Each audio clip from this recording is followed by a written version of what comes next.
कि स्त्री का क्या धर्म है। सब धर्मों का वर्णन श्री देवर्षि नारद जी कह रहे हैं। वही स्त्री परम पद में आरूढ़ होती है जो अपने पति को भगवान का स्वरूप समझती है। मेरे लिए मेरे भगवान मेरे पतिदेव हैं। भगवान सब में विराजमान है, फिर अपने पतिदेव में भगवान मान ले तो बात बन जाए। पर ऐसा नहीं कि पत्नी पति को भगवान माने और पति पत्नी को, ऐसा नहीं। पत्नी के प्रति भी भगवत भाव रखना चाहिए, क्योंकि उसमें भी भगवान विराजमान है। पत्नी को चाहिए कि पति की आज्ञा में रहे, उनकी सेवा में रहे, उनके अनुकूल रहे। पति को प्रसन्न रखना उसका परम कर्तव्य है। ऐसे ही पत्नी के प्रति पति का भाव होना चाहिए कि वो भी उनके अनुकूल रहे, उनको प्रसन्न करने की चेष्टा करे, तभी गृहस्थ धर्म परिपूर्ण माना जाएगा। जो अपने पति को ईश्वर मानती है उसे पतिव्रता कहते हैं। जो पतिव्रता होती है वो परम पद में आरूढ़ होती है। कितना बड़ा बल पतिव्रता का। अनुसुईया जी की परीक्षा लेने के लिए ब्रह्मा विष्णु महेश तीनों भगवत स्वरूप गए, तो भगवान विष्णु, भगवान शंकर, भगवान ब्रह्मा जी 6-6 महीने के बालक बन गए, पालने पे झुला दिया। पर ब्रह्म परमात्मा को एक पतिव्रता ने पालने पे झुला दिया। काफी समय हुआ, तीनों देवियां आई नारद जी के द्वारा प्रेरित होकर के। उन्होंने देखा 6-6 महीना के बालक, तब विनय की, तो उन्होंने कहा धैर्य रखो, जब जवान होंगे तब हम ब्याह करेंगे आपसे, फिर आप ले जाना। अनुसुईया जी के चरणों में पड़ गई तीनों देवियां। तब उन्होंने प्रभु से प्रार्थना की कि प्रभु ये पालने में आप हमें जो बाल सुख दिए, आप हमें वो सुख छीन नहीं सकते, आप हमें वो सुख प्रदान करें, फिर जाएं। तो भगवान श्री हरि के अंश से दत्तात्रेय जी, भगवान महादेव जी के अंश से दुर्वासा जी और भगवान ब्रह्मा जी के अंश से महात्मा चंद्रमा मुनि, ये 3 उन्हीं पालने पे फिर गए। ये पतिव्रता के सामर्थ्य यमराज की बुद्धि को चक्कर में डाल दिया और सत्यवान को और अपने पूरे मातृपक्ष और पितृपक्ष दोनों को महान बना करके अपने पति की आजीवन के लिए आयु मांग ली। बड़ी सामर्थ्य है पातिव्रत धर्म में। जो स्त्री अपने पति के अनुकूल रहकर पातिव्रत धर्म का, अब ये धर्म सब शास्त्रों में लिखे रह गए भाई। साध्वी स्त्री को चाहिए झाड़ू लगाते समय, पोछा लगाते समय, लीपते समय, चौक पूरते समय, अपने शरीर को सजाते समय मधुर मधुर भगवान का नाम स्मरण करें।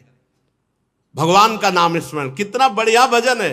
सोहनी लगा रहे, पोछा लगा रहे, जो भी कार्य कर रहे हैं भगवान का नाम जप करते हुए कर रहे, इसी से भगवत प्राप्ति हो जाएगी। गृहस्थ में भी गोपी जनों ने कोई सन्यास नहीं लिया था बाहर से, लेकिन बड़े बड़े सन्यासी गोपियों की चरण धूलि की याचना करते।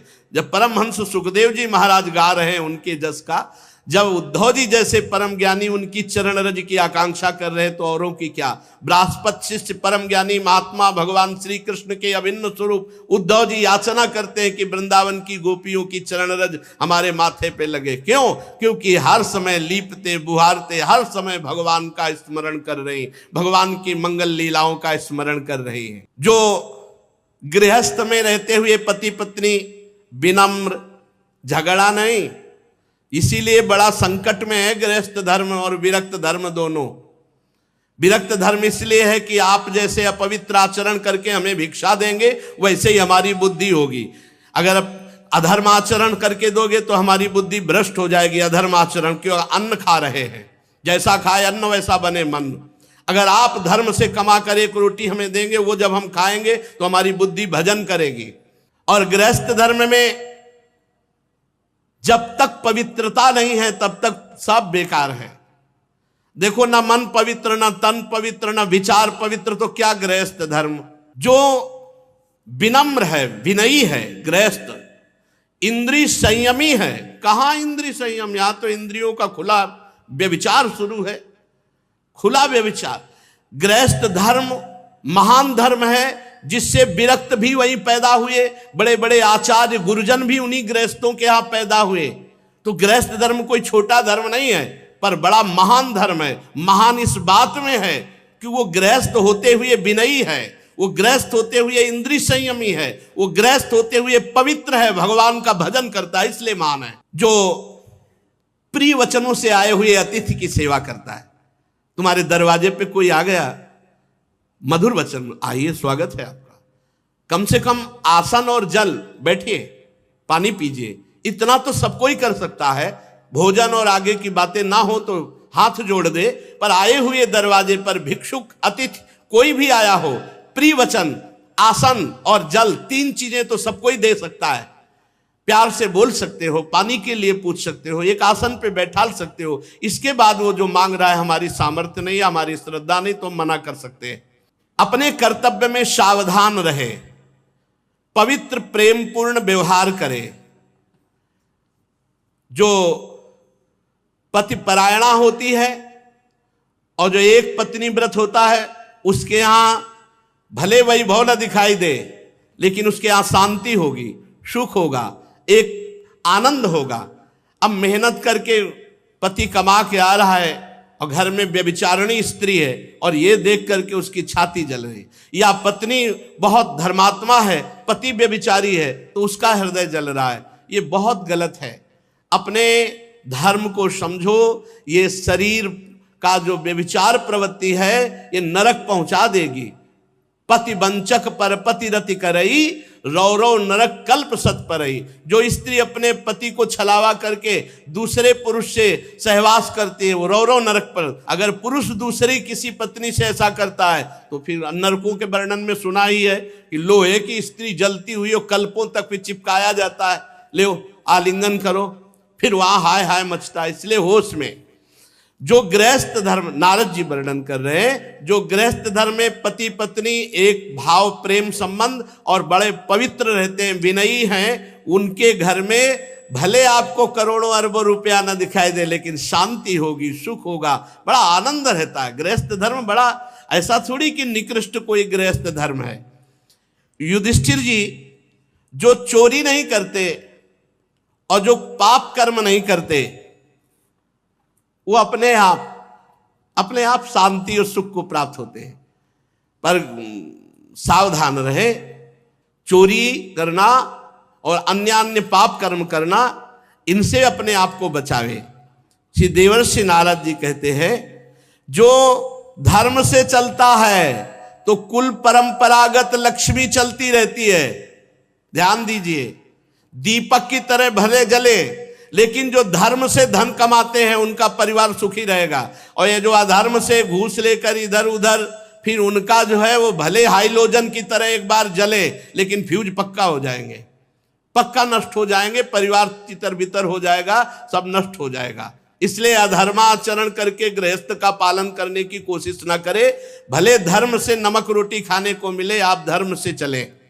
ये भारतवर्ष वेददर्शी ऋषि मुनियों का देश है, ये गर्व का विषय है। हम भारतवासी हैं। ये सब देशों जैसा यहां व्यवहार नहीं है, पशुता, आसुरी प्रवृत्ति, केवल इंद्रियों का पोषण, ऐसा नहीं। ये धर्म का पालन करने वाला देश है। एक प्रसंग में भाई जी ने लिखा था कि अकबर सम्राट जब राजपूतों को परास्त किया तो सैकड़ों लाशें बिछी हुई थी। रात्रि के समय कुछ अंगरक्षकों के साथ वो ये देख रहा था, खुशी मना रहा था कि बहुत से राजपूतों को मारा गया। तो उसी में देखा कि एक नवीन अवस्था का राजकुमार दीपक लेकर शवों के चेहरे को देख रहा है। तो आवाज लगाई, सावधान। तत्काल तलवार खींच करके खड़ी हो गई। वो कोई राजकुमार नहीं थी, वो राजकुमारी थी। नजदीक अकबर अपने साथियों के साथ गया, कौन हो तुम? तो उसने बताया कि मैं क्षत्रिय राजकुमारी हूं। तो यहां रणभूमि में कैसे? तो उनका मेरे ब्याह का अमुक राजकुमार से संबंध निश्चित हो चुका था और वो रणभूमि में मारा गया। तो मैं उसे देख रही हूं कि उसका शव मिल जाए तो मैं सती हो जाऊं।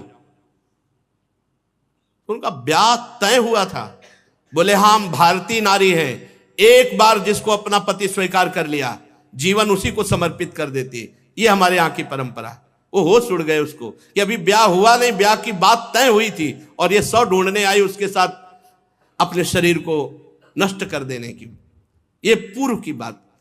ये हमारा भारत देश है जहां अपने संबंधों के, अपने चरित्रों की पवित्रता है यहां, और उसी के बल से परम पद आदि प्राप्ति। ये पशुता थोड़ी थी, ये पशुता तो अभी कुछ वर्षों से आई हुई है। धर्म पूर्वक पाणी ग्रहण संस्कार करके किसी एक को श्वेक आजीवन निर्वाह करो, ये हमारे यहां की पद्धति रही। जो धर्म से चलता है, कुल परंपरागत, उसके यहां श्री वैभव सुख शांति बनी रहती है। अब युधिष्ठिर जी ने पूछा, ब्रह्मचर्य, गृहस्थ, वानप्रस्थ, सन्यास, ये 4 आश्रम हैं। इसमें गृहस्थ का तो वर्णन किया, अब ब्रह्मचर्य आश्रम का और वानप्रस्थ आश्रम का और सन्यास आश्रम का क्या स्वरूप है? तो देवर्षि नारद जी कहते हैं, हे धर्मराज, ब्रह्मचारी चाहे कोई भी हो, गरीब या बड़े घर का या किसी भी वर्ण का, गुरुकुल में सब ब्रह्मचारी माने जाते थे। पहला आश्रम सबका ब्रह्मचर्य है। जब तक ब्याह ना हो तब तक ब्रह्मचर्य जो रहे तो उसका जीवन एक अलग होगा। आप देखना, उसकी संतानें एक दिव्य होंगी। लेकिन हमें लगता है कि दसियों हजार में 10,000 में नहीं, 10,000 में कोई एक ऐसा निकले तो निकले, नहीं तो बहुत है कि ब्याह ना हुआ हो तब तक वो ब्रह्मचर्य रहा हो। अब जो समय चल रहा है 10,000 में कि ब्याह ना हुआ हो और वो 20-22 वर्ष तक ब्रह्मचर्य रहा हो, ये तो मतलब अलौकिक पुरुष का अवतार समझो, अलौकिक पुरुष का अवतार समझो। अगर वो ऐसा गुरुकुल में निवास करना, ये तो प्रथा ही खत्म हो चुकी एक तरह से, कहीं कहीं ऐसा है। लेकिन उसमें भी कह रहे हैं 10,000 में कोई ऐसा बिरला होगा जो किसी प्रक्रिया से अपने ब्रह्मचर्य को जब तक ब्याह नहीं हुआ तब तक नष्ट नहीं किया। गुरुकुल में निवास करना ब्रह्मचारी को अपनी इंद्रियों को वश में करना होता है। वो गुरु जी के सामने अपने को दास के समान समझे, गुरुदेव के चरणों में सुदृढ़ अनुराग रखे और गुरुदेव का हित कैसे हो, उनको सुख कैसे पहुंचे, ऐसा कार्य करना चाहिए। जो ब्रह्मचारी है उसका प्रधान धर्म है गुरु सेवा, गुरु चरणों में अनुराग और गुरु के सामने अपने को बहुत दीनहीन दास मानना और अपनी इंद्रियों को बहुत सावधान रखना। गुरु सेवा तभी पूर्ण होती है जब मान त्यागी होता है। गुरुपद पंकज सेवा तीसरी भक्ति अमान, अमान होकर गुरु चरणों की सेवा करना, ये विशेष जीवन को प्रकाशित करने वाली बात है। ब्रह्मचारी को चाहिए कि जो भिक्षा मांगकर लावे वो गुरु के सामने समर्पित कर दे और गुरु की आज्ञा से ही उसको पावे। और ब्रह्मचर्य आश्रम में मौन व्रत का जरूर आश्रय ले, ज्यादा बातचीत विषय वासना बढ़ाती है। एकाग्र रहे और गायत्री का जप दोनों संध्याओं में या तीनों संध्याओं में जैसा समय मिले वैसा, त्रिकाल संध्या या 2 काल की संध्या।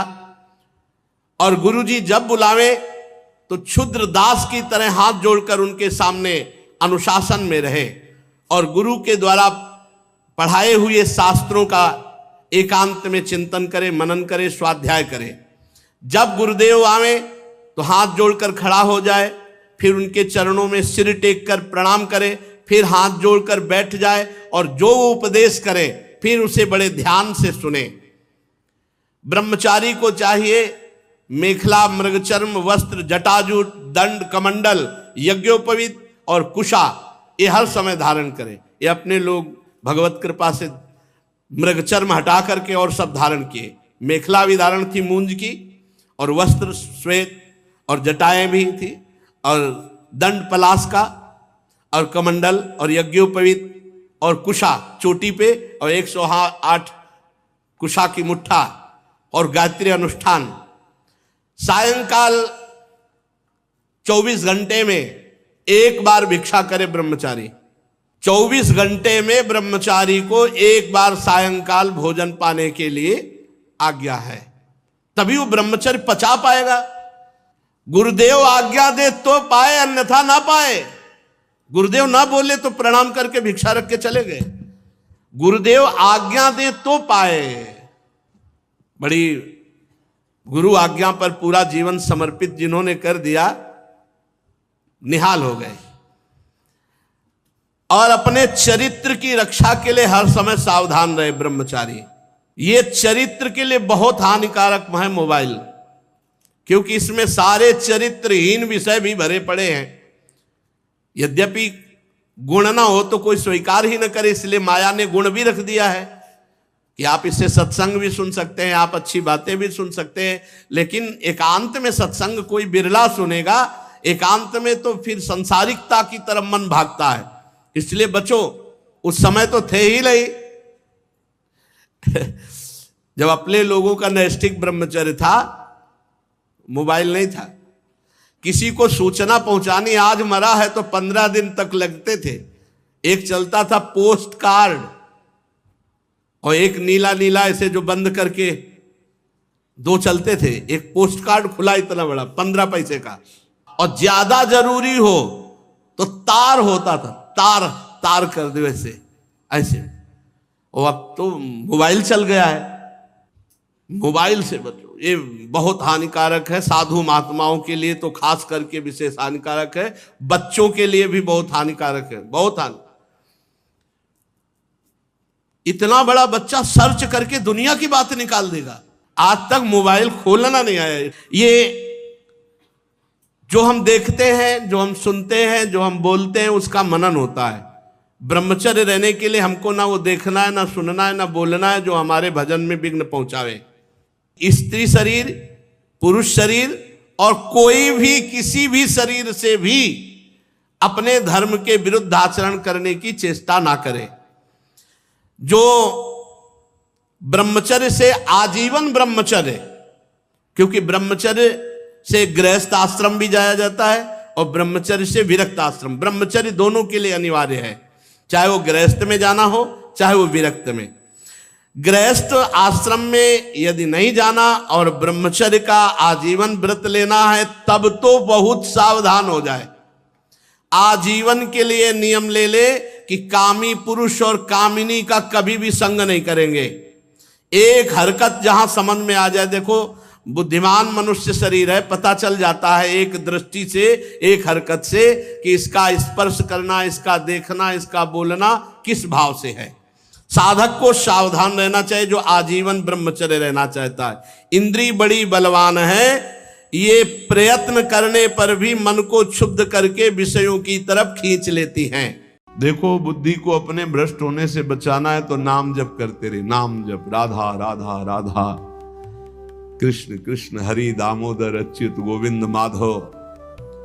मानव देह को प्राप्त हे मनुष्यों, तुम केवल नाम का आश्रय ले लो तो ये कलिकाल कुछ नहीं कर पाएगा। केवल नाम, नाम ही प्रेम मूल है। जितना नाम जप करोगे, लेकिन जो केवल नाम जप करे उसे भगवान सुगमता से मिल जाएंगे। जितना नाम जप में तुमसे कोई गलत क्रिया हो रही, उसका सोच हटाओ। सोच के कारण हो रही, सोच हटाओ, सोच लगाओ नाम में। चिंता मत करो, बिल्कुल ठीक हो जाओगे, बिल्कुल ठीक हो। एक दिन ऐसा आएगा, हमारी बात याद कर लेना। और अगर चिंतन करते अब हमसे बुरा हो रहा है, अब क्या होगा, भगवान तो मिलेंगे नहीं, भजन तो बन नहीं रहा, बुरा आचरण छूट नहीं रहा, नष्ट हो जाओगे। जो भगवान श्री हरि का पूजन करते हैं, हर समय नाम जप करते रहते हैं, कृष्ण दामोदर ऋषिकेश अच्युत राम नारायण राधा राधा राधा, ये कलयुग उनकी बुद्धि भ्रष्ट नहीं कर पाएगा।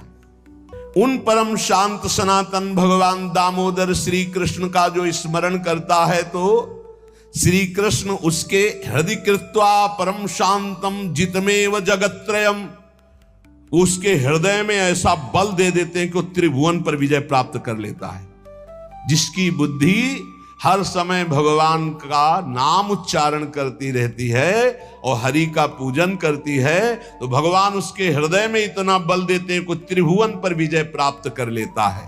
हृदय कृत्वा परम शांतम जितमेव जगत्त्रयम कलिकालो रगादंशात किल विषात कलकूटतः हरिभक्त सुधाम पीत्वा उल्लंघ्यो भवति द्विजः किम जपैर श्री हरेर नामो गृहीतम यदि मानुषै।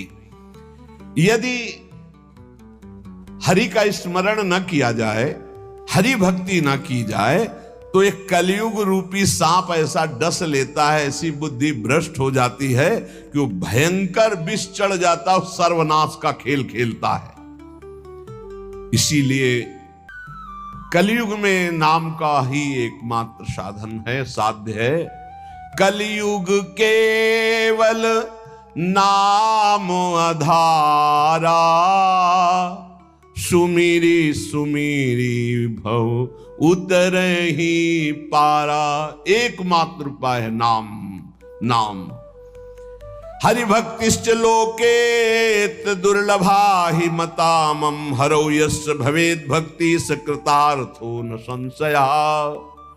मेरे विचार से कलयुग में अब कोई साधन ऐसा श्रेष्ठ नहीं रह गया जो भगवत प्राप्ति करा सके।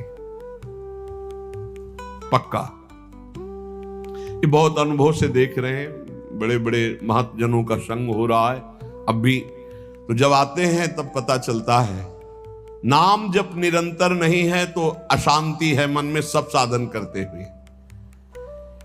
मेरे विचार से इस संसार समुद्र से पार होने में कलयुग का बहुत बड़ा सहयोग है यदि नाम जप किया जाए। नाम जप बहुत, गुरुवाणी में जितने महापुरुषों के वचन पढ़े और शास्त्रों में जितने, सब में नाम की महिमा। नाम ही कलयुग में उद्धार कर सकता है। नाम को पकड़ो, नाम को पकड़ो, इधर उधर भटको मत। निस्संदेह कृतार्थ हो जाएगा जिसके हृदय में भगवान का नाम चल रहा है। कर्मानुष्ठान भगवान को प्रसन्न कर सके वैसा नहीं रह गया, क्योंकि पूजा आदि के लिए जो पदार्थ चाहिए, जब दाल भी रंगी आ रही है, कैसे हम विश्वास करें अपने प्रभु के लिए आराधना। एकमात्र नाम उपाय रह गया कलयुग में। ये कलिकाल मलायतन मन कर देख विचार। पक्का समझ लो, इधर उधर मत भटकना। भगवान को संतुष्ट कर लिया तो सब कुछ प्राप्त हो जाता है। और संतुष्ट कैसे भगवान होते हैं? प्रेम लक्षणा भक्ति से। प्रेम कैसे होता है? तो सेवक जी महाराज कह रहे हैं, प्रेम मूल यह नाम है, प्रेमी रसिक जपत यह नाम, प्रेम मगन निज बन विश्राम, श्री हरिवंश जहां रहे। भजन नसेनी प्रेम की ऊंचाई पर चढ़ने के लिए भजन नसेनी है। और गोस्वामी जी ने तो एकदम खोल के कह दिया कि बारी मथे घृत हो ये बरु, सिकता ते बरु तेल, बिनु हरि भजन न भवतरी, या सिद्धांत अपेल। बहुत सुख मिला था जब कल स्वामी राम मंगलदास जी की बाणी 30 मिनट नाम कीर्तन करे तो कहते थे हमारा विश्वास है कि उसको भगवत प्राप्ति हो जाएगी, क्योंकि वो जानते हैं एक नाम की महिमा को। जिनकी प्रसन्नता हो जाने पर ब्रह्मादि बड़े बड़े लोकपाल उसका सहयोग करते हैं, जिसके ऊपर भगवान प्रसन्न है। इसलिए मैं जनार्दन भगवान के युगल चरणों का सदैव स्मरण करता हूं।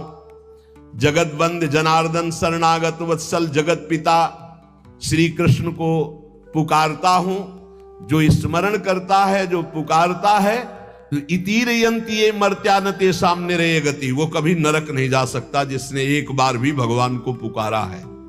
जैसे कोई कहे ऐसा कैसे हो सकता है? भैया एक रजिस्टर मान लो आप, पूरे रजिस्टर में पाप पाप पाप लिखा है। एक बार लिखा है, किसने कहा हरि, एक बार राधा, एक बार हरि एक बार राधा का, तो उसका हिसाब, क्योंकि परम धर्मात्मा है, 12 महाभागवतों में धर्मराज जी हैं, वो जानते हैं भगवान नाम की महिमा क्या है, इसलिए वो नरक नहीं जाएगा। एक नाम जापक, ये इतनी महिमा। ऐसे नाम को हम निरंतर क्यों नहीं एकत्रित करें? जिसने मनुष्य जन्म लिया और भगवान का नाम नहीं लिया, तो ये कलिकाल रूपी भयानक समुद्र पाप रूपी ग्राहों से भरा हुआ है, विषयाशक्ति रूपी भंवर है और अज्ञान रूपी फेन है, महादुष्टता रूपी सर्प है। ये नष्ट कर देता है, नष्ट कर, पूरा जीवन नष्ट हो जाता है। जो भगवान के भक्तों का संग करके मानो नौका में बैठ गए और हरिनाम कीर्तन, मान लो निरंतर नाम जप कर रहे, नाम कीर्तन कर रहे, तो नौका प्रतिपल चल रही, समुद्र से पार हो रही। जो लोग बुरी बुरी बातें सुनने में सुख का अनुभव करते हैं, बुरे दृश्य देखने में सुख का अनुभव करते हैं। मोबाइल बहुत बढ़िया चीज है। लाखों लोग मोबाइल सुनकर दोष से रहित होकर निर्दोष स्थिति की तरफ जा रहे हैं। कहां कहां दूर दूर देश से भगवत चर्चा सुन रहे हैं। वो मोबाइल बहुत बुरी चीज है। एकांत जिसके लिए हमने वैराग्य लिया, वही एकांत नष्ट करने के लिए एक मोबाइल काफी है। वो पूरा प्रपंच आपको दिखा के नष्ट कर दे। अब पसंद ये करना है कि सतमार्ग में जाना है या असतमार्ग में, दोनों चीजें उसमें हैं। ऐसे सद्गुण और दुर्गुण पूरी सृष्टि में भरे हैं। सद्गुण लेने वाला संत हंस है, दुर्गुण लेने वाला अपने स्वभाव से ले रहा है। भगवान ने रचना सब कुछ की है। जड़ चेतन गुण दोष में विश्व कीन करतार, संत हंस गुण गाहे पे परिहरिवार विकार। मोबाइल ही दोषी नहीं है, दोषी आप है। मोबाइल से आप भगवत चर्चा क्यों नहीं सुने, भगवत चरित्र क्यों नहीं सुने, भगवान नाम महिमा संतो एक से एक महापुरुषों के वचन है, वो सुनकर अपना कल्याण क्यों नहीं किया, बुरी बातें क्यों देखी। तो जो नाम जप नहीं करते, कलयुग उन्हें बुरी बातें सुनाएगा, अच्छा लगेगा, बुरी बातें दिखाएगा, अच्छा लगेगा। वो बुरे आचरण करेंगे, गर्व करेंगे कि मैंने बुरा काम किया। इसलिए विषयाशक्ति से, बुरे आचरणों से बचने के लिए भगवत कथाएं सुनो, भगवत लीला चरित्रों का मनन करो, खूब नाम जप करो। यदि भगवान श्री कृष्ण से जुड़ा ना हो चित्त, तो बड़े से बड़ा पुण्य कर्म भी निष्फल हो जाता है, अपराध बन जाएगा। अपराध नहीं बन जाएगा तो आप चार लोगों के बीच में कह दोगे कि गए थे संगम, स्नान किया, ये किया, सब जा रहा है। अपने मुख से अपनी साधना की बात कहने से वो सब नष्ट हो जाती है। जो 100 वाजपेयी यज्ञ करे, 10,000 राजसूय यज्ञ करे, तो भगवान सुगमता से नहीं मिलने वाले। देखो 100 वाजपेयी यज्ञ और 10,000 राजसूय यज्ञ, केवल संख्या लिखी, कोई कर नहीं पाता। कोई बिरला ऐसा भगवत आवेश हो, नहीं तो 2-4 युधिष्ठिर आदि राजसूय यज्ञ। राजसूय यज्ञ पूरे विश्व को जीत लेना और पूरे विश्व का भंडारा, कोई भी खाए, कोई कमी नहीं, सब। और ऐसे मंत्रवेत्ता बोले 100 वाजपेयी यज्ञ, 1000 राजसूय यज्ञ करने वाला भी भगवान को प्रसन्न नहीं कर सकता, अधीन नहीं कर सकता, जैसा भगवान नाम जापक से होते हैं। हे नाम जप, राधा राधा राधा मान लो। जो हृदय से नाम जप करता है, संतों का संग बार बार करता है, वो भवसागर से पार हो गया, पार हो गया। विश्वास करो, नाम जप करता है और सत्संग करता है, हो गया काम। बोले कुछ तो कुसंग भी है, निपट जाओगे, वो नष्ट हो जाएगा कुसंग। वो जो असद वासना है वो नष्ट हो जाएगी। जानबूझकर उसको अवसर मत दो, निकल जाओगे। देखो, एक चोर भी चाकू निकालता है, एक डॉक्टर भी चाकू निकालता है। चाकू दोनों की होती है, एक कष्ट पहुंचाने के लिए होता है और एक कष्ट मिटाने के लिए होता है। डॉक्टर जब चाकू चलाता है तो कष्ट का निवारण करने के लिए, और जब चोर चाकू चलाता है तो कष्ट पहुंचाने के लिए चलाता है। अब हम डॉक्टर के पास हैं, हमारे अंदर जो भी काम क्रोध लोभ हैं, अब ये सब निकलने की चेष्टा वाली है, चेष्टा है। अब ये बसेंगे नहीं, क्योंकि नाम जब चल रहा है, पक्का मान लेना। हो भी रही तो निकल जाएंगे। अब चिंता नहीं करना, चिंतन करना है हरि का, हमारी बात पर विश्वास करना, चिंता मत करो। पूर्वाभ्यास के कारण हमारा बुरा जो कार्य हो रहा है, अब हमारा इस समय सत्संग और नाम जब चल रहा है, इसके प्रभाव से वो नष्ट हो जाएगा।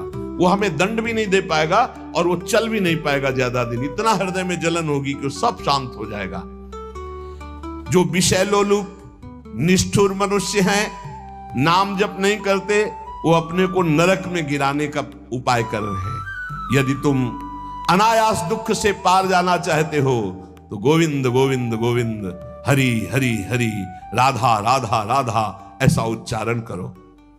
जिसने मन वाणी और क्रिया द्वारा श्री हरि की भक्ति की, उसने बाजी मार ली, उसने विजय प्राप्त कर ली।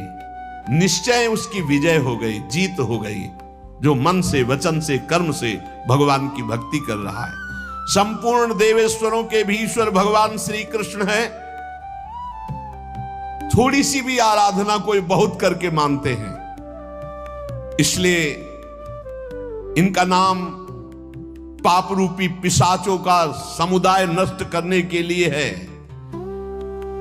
बहुत ध्यान से सुनो, बहुत यही हमारा तो बल है। इनका नाम पाप रूपी समुदाय के जो पिशाच है उनके नष्ट करने के लिए है। एक बार जिसने 4 प्रदक्षिणा कर ली प्रभु श्री हरि की, प्रिया प्रीतम की, नरक नहीं जाएगा। विश्वास करो। ना किया हो तो आज कर लेना 4 परिक्रमा, बिहारी जी की कर लेना जाके, राधा वल्लभ, जहां तुम्हारा विश्वास हो, राधा रमन जी की, पूरे वृंदावन की। ऐसा कोई आने बैठा होगा जो परिक्रमा न किए हो ठाकुर की, किए तो होगा ही, क्योंकि वृंदावन है तो जरूर परिक्रमा की हो। ये भगवान के वचन है महापुरुषों के, जो ब्रह्मलीन महापुरुष है। एक बार जिसने श्री हरि की 4 प्रदक्षिणा कर ली, 4 प्रदक्षिणा भगवान की जाती, वो कभी नरक नहीं जाएगा। कर लेना भैया प्रदक्षिणा, जिन्होंने ना किया हो तो कर लेना। अपनी प्रियालाल विराजमान रहते हैं, 4 बार प्रदक्षिणा कर ले। राधा वल्लभ जी के मंदिर में 4 बार मंदिर की, बिहारी जी के, वो तब जब वो दर्शन दे रहे हो, शयन हो तब नहीं, भोग लग रहा हो तब नहीं प्रदक्षिणा करना। ओहो, ये तो निधि है अगर विश्वास हम करें। संपूर्ण तीर्थों के स्नान करने से जो फल प्राप्त होता है, एक बार श्री भगवान के श्री विग्रह के दर्शन करने से फल प्राप्त हो जाता है। एक बार बिहारी जी को देख लिया, राधा वल्लभ जी को, राधा मोहन जी को देख लिया, एक बार दर्शन कर लिए, सारे तीर्थों का फल प्राप्त हो गया। ओहो, जो प्रभु का नाम जप कर रहे हैं, सारे अनुष्ठानों का फल प्राप्त हो गया। बोले पुरस्चरण गायत्री अनुष्ठान, महामृत्युंजय मंत्र, अमुक मंत्र, सब का अनुष्ठान का फल प्राप्त हो गया जो नाम जप कर रहे हैं। हे द्विजवरो, मेरी बात पर विश्वास करो। जो भगवान श्री कृष्ण के चरणों में चढ़ी हुई तुलसी दल को प्रभु की प्रसादी है। यमराज के प्रचंड विकराल यमदूतों का कभी उनको मुख दर्शन करने नहीं पड़ेगा। एक बार तुलसी प्रसादी सूंघ लेना भैया, जाके बिहारी जी के, राधा वल्लभ जी के चरणों से ले लेना, बच जाओगे। ऐसे सूंघ लिया, हम तो सिराने ही रखते हैं, इधर करवट लियो तो सूंघो, इधर करवट लियो तो। ये जो प्रसादी पुष्प माला जाती है ना, ये सिराने रखते हैं अपने, यही हमारे बल है।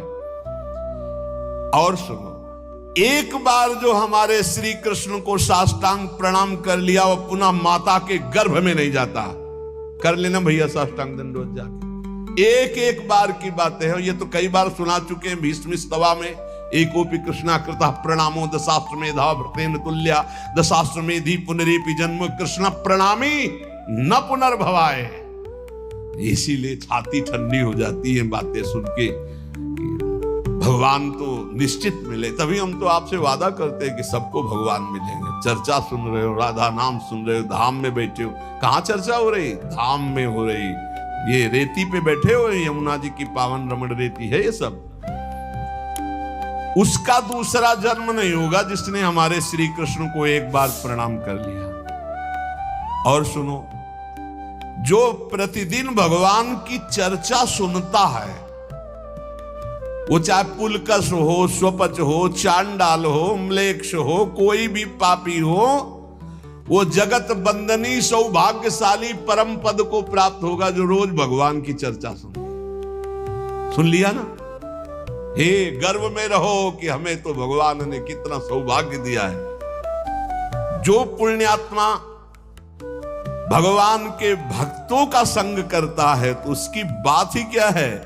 भगवान श्री हरि के भक्तों का संग करने वाले को कभी गर्भवास का दुख नहीं भोगना पड़ता। और सुनो, 4 लोग जहां खड़े हैं उनके बीच में जो भगवान नाम कीर्तन करता है, राधा राधा हरि राम कृष्ण हरि राम कृष्ण हरि, तो गंगा आदि पवित्र नदियां इंतजार करती कि वो कभी आकर अपने चरण हम पे स्पर्श करा दे तो हम निष्पाप हो जाए। ओहो, वो समस्त संसार को पावन करने वाला भक्त होता है जो समाज में नाम कीर्तन करता है, दिखावे के लिए नहीं, भगवत यश के लिए। हम भगवान का यश सबके कानों में सुना रहे हैं जिससे सबका मंगल हो।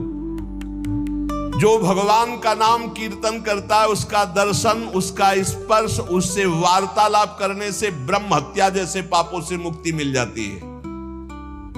जो नाम कीर्तन करते हैं, भगवत यश में डूबे रहते हैं, ऐसे संतों के, ऐसे भक्तों के दर्शन से, संभाषण से, स्पर्श से ब्रह्म हत्या जैसा पातक नष्ट हो जाता है। इसमें तनिक भी संदेह नहीं करना। जो करताल बजाते हुए भगवान का नाम कीर्तन करते हैं, भगवान के लीलाओं के पद गायन करते हैं, बड़े से बड़े महापाप भी भस्म हो जाते हैं। ये संगीत सबके पास है।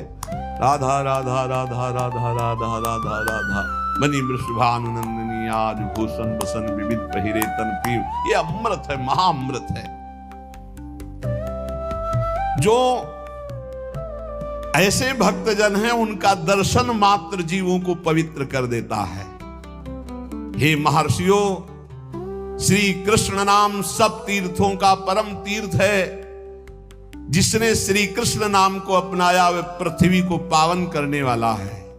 और श्री कृष्ण जिनका नाम रटते हैं वह राधा, और जिसने राधा नाम रटा वो श्री कृष्ण को अधीन करने वाला है। इसलिए मुनिजनों, ये कलिकाल है, किसी अन्य साधनों की तरफ चित्त मत लगाओ। प्रभु की प्रदक्षिणा करो, प्रभु की सेवा करो, प्रभु को नमस्कार करो, प्रभु की ही आराधना में रहो। जो थोड़ी सी भी पूजन की वस्तु प्रभु श्री कृष्ण को प्रेम से समर्पित करता है वो तीनों लोकों का स्वामी हो जाता है। भगवान महेश्वर अपने एक ही भाव को प्रदान करते हैं, वो भगवान के सायुज्य मोक्ष को प्राप्त होता है। जैसा भगवान का वैभव ऐसा उसका वैभव। जो पुनर्जन्म संसार में ना चाहता हो वो अविनाशी परमात्मा जिनका चरणामृत महादेव जी भी अपने मस्तक पर धारण करते हैं, उन श्री कृष्ण को जो पुकारता रहता है, स्मरण करता रहता है, उसका पुनर्जन्म नहीं होता। इसीलिए भगवन नाम सर्वोपरि महिमा से गरज रहा है। पतितः स्खलिताश्चारतः छुत्वा वा विवशो ब्रुवन् हरेनम इत्युच्चैर मुच्यते सर्वपातकम्। गिरते समय, फिसलते समय, दुख आते समय, छींकते समय ऊंचे स्वर से बोल उठे हरे नमः, श्री हरे नमः, बोले सब पापों से मुक्त हो जाता है। कितना बढ़िया भगवान के नाम की न रुपया लगता है, न पवित्रता की बात है, बस नाम जपे जाओ, आनंद ही आनंद है। 10 नामापराध से थोड़ा बच के, 10 नामापराध जो पीछे चर्चा हुई, सुन रहे हो तो इसको धारण करो। कह रहे हैं श्रोताओं के लक्षण सुन लो। पहला होता है श्रोता चातक। चातक कहते पपीहा को।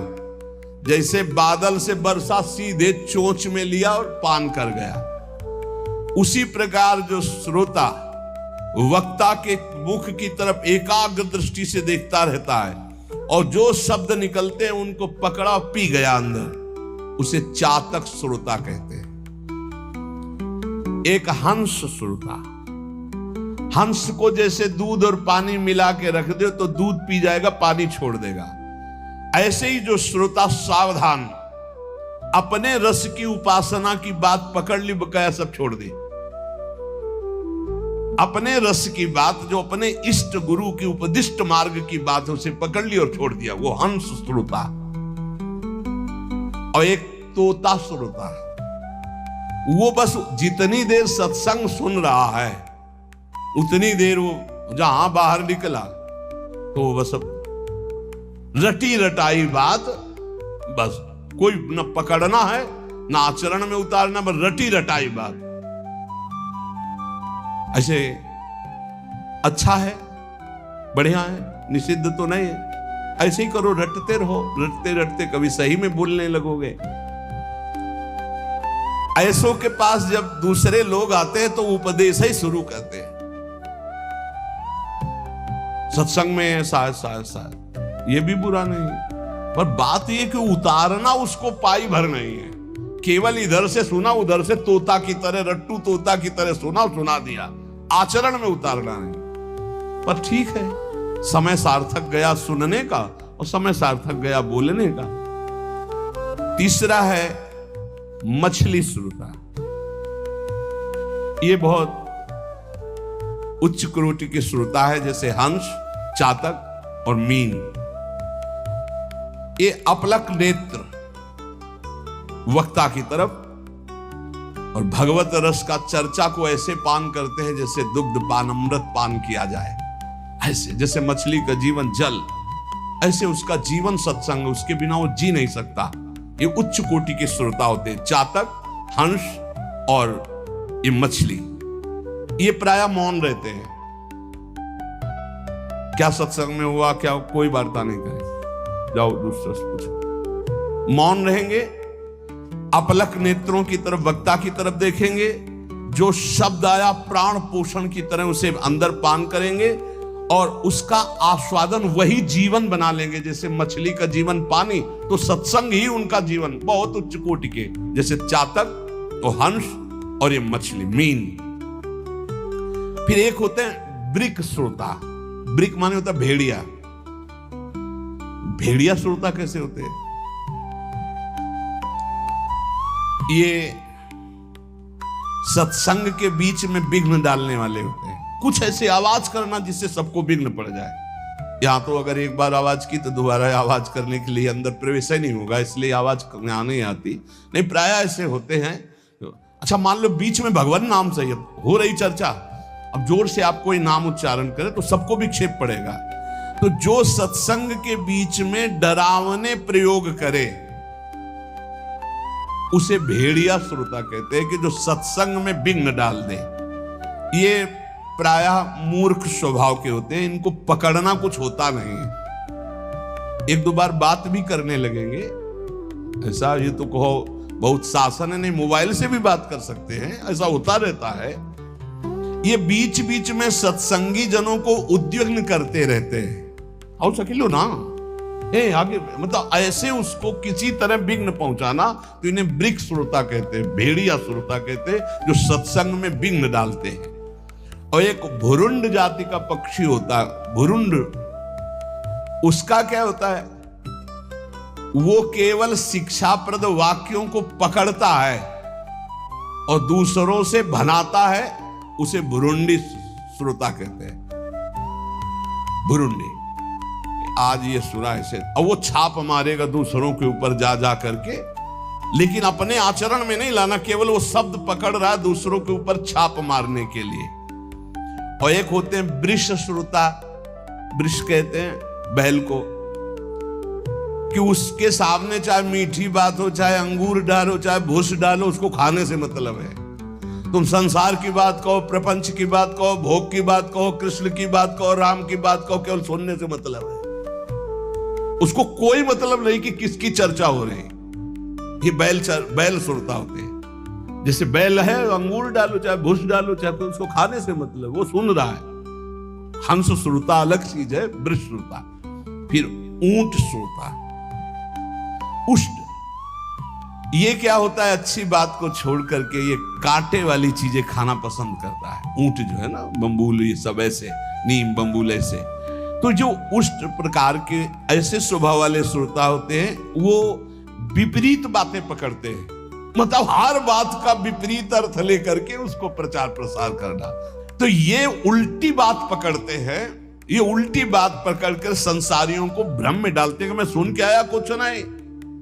कई तरह की ऐसी बातें। और एक होते दरिद्री श्रोता, बहुतायत होती है। तो भक्ति महारानी ज्ञान और वैराग्य सब सभा में आते हैं महात्मा, तो दरिद्रता भी आती है कि हमको भी तो जगह मिलनी चाहिए। तो उसको जानते हो कहां जगह दी गई? दरिद्री श्रोता के पास। कौन दरिद्री श्रोता है?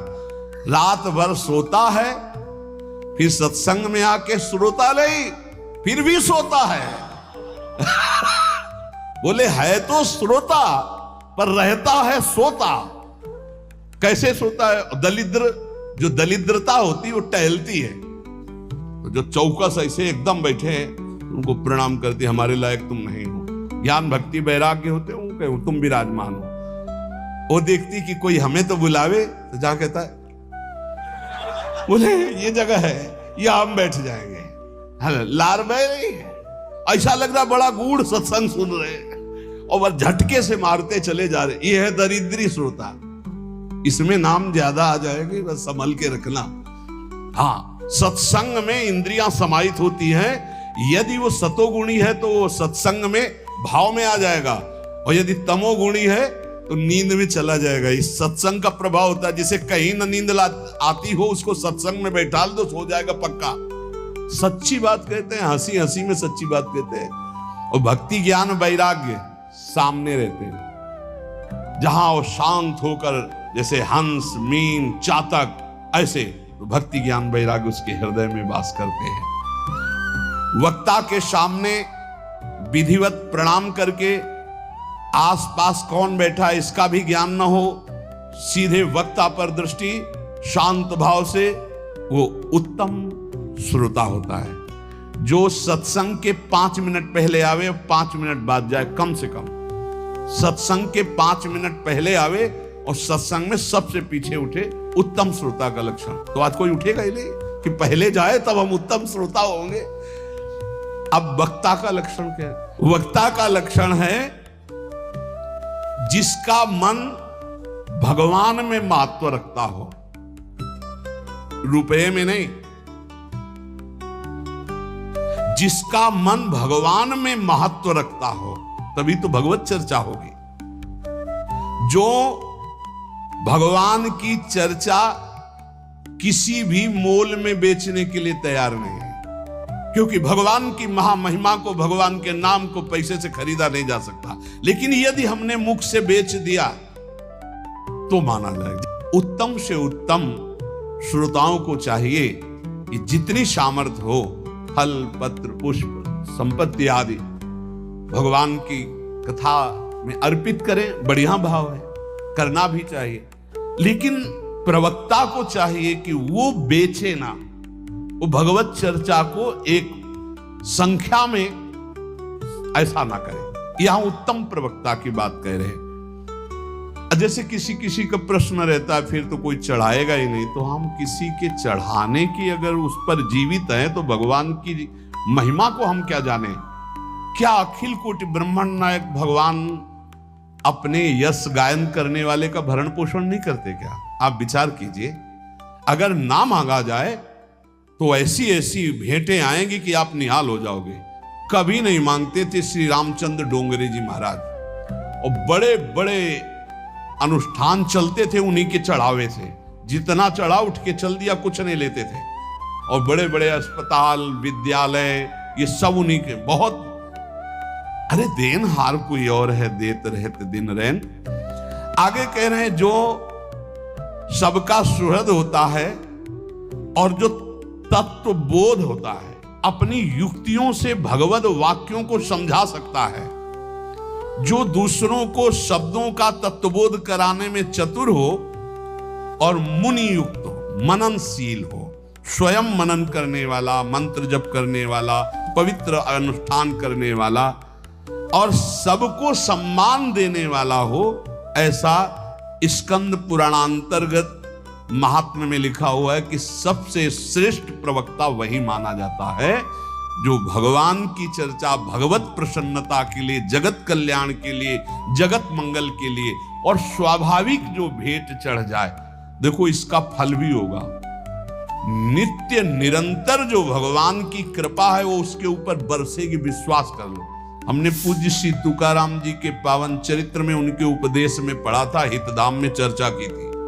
शास्त्र में जो उत्तम प्रवक्ता का लक्षण है वो ये है कि अर्थ के द्वारा अपनी भगवत चर्चा को बेचना शब्द ना करके जो चढ़ जाए भगवान की इच्छा से। ये भागवत सर्व समर्थ है, धुंधकारी को भगवत प्राप्ति करा दी 7 दिन में। श्रोता और वक्ता दोनों जैसा शास्त्र में लिखा है।